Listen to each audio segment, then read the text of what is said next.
They say money doesn't buy class.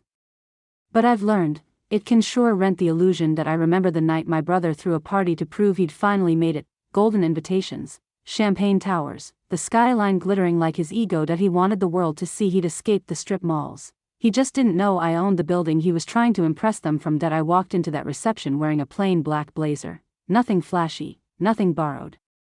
The elevator chimed open to marble floors that smelled like power and desperation. Every surface screamed money. Every smile hid a transaction, and there he was, Evan, arms wide, voice booming across the room. My sister made it, he said. Straight from her little plaza office to the big leagues. The crowd laughed. I smiled.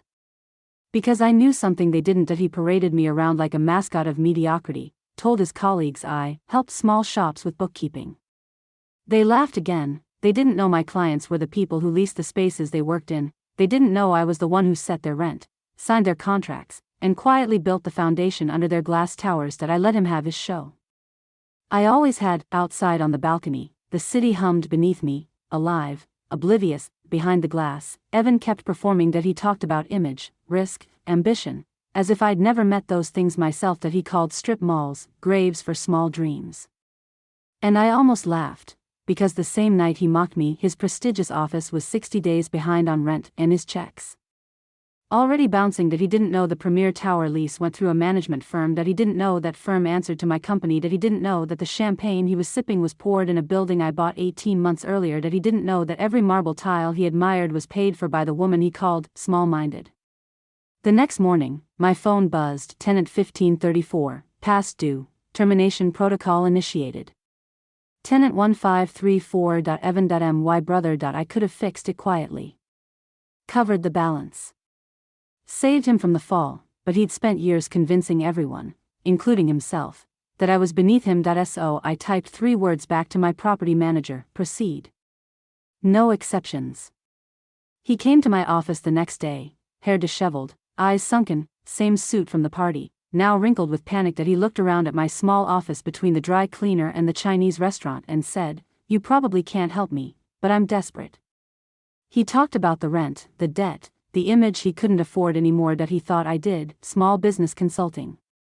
He thought I balanced ledgers for family-run bakeries. That he had no idea I was the one holding his lease. When he finally asked for a loan, $34,000, I opened my laptop. "Let me show you something," I said down the screen. His name, highlighted in red, past due.